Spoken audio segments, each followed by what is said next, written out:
musugyot na nga ang imong Ginoo dili na tinuod. Di na tinuod nga panalanginan ka. Iyang silsila ni imong pagtuo.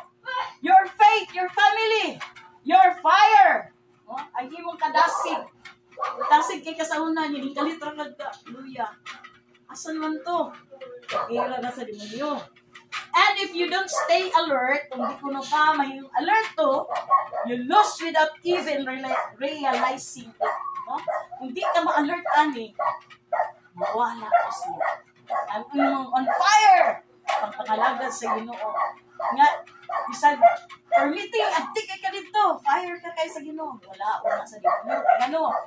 Diya man siya makakuha og tol, nga mapildi siya kung strong ka diya sa Ginoo. So, ang yan tirahon, kung asa ka, dasig dito ka niya tirahon.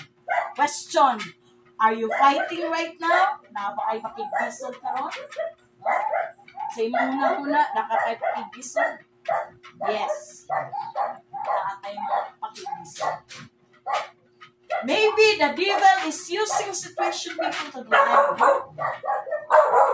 Ngay panahon. O, na tumabisita. Dali. Sige.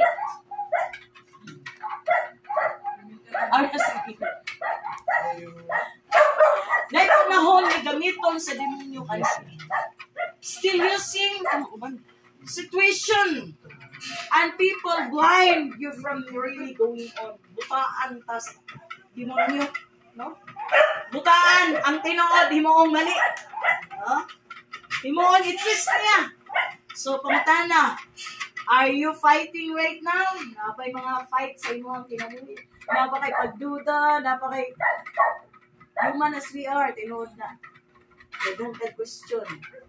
Pero, ingon si Lord, we have to build our faith in the Word of God. Okay.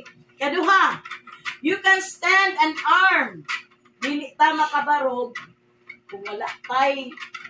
Yun ako, kung sundalo to sa Ginoo, nagyo tay mga gamit. Natay mga gamit sa lawas. Kaya ngano, mga ito makagira. Kung mga ito kagira, niya wala kay support sa imong lawas, kung sa may tabo nimo, kaya mo sa kay kag motor, mag-helmet ka. Dati kay ka mahigo. Oh? Because, ang panalipod sa imong lawas, panalipod na against sa mga atake nimo. Mga bitan na, makatawa ko ng mga bitaw na Davao. Di ba na, inigsod mo sa Davao, walang helmet, walang lingap. Dali sa taas, kung wako na wala kay helmet, walay tabang. Ikaw mo sa tuod nga, sakay ka. Thank you for watching mga ka-soul. Please don't forget to follow our page, likes, comments, and share. And follow our TikTok account and subscribe our YouTube channel. Thank you. God bless us all.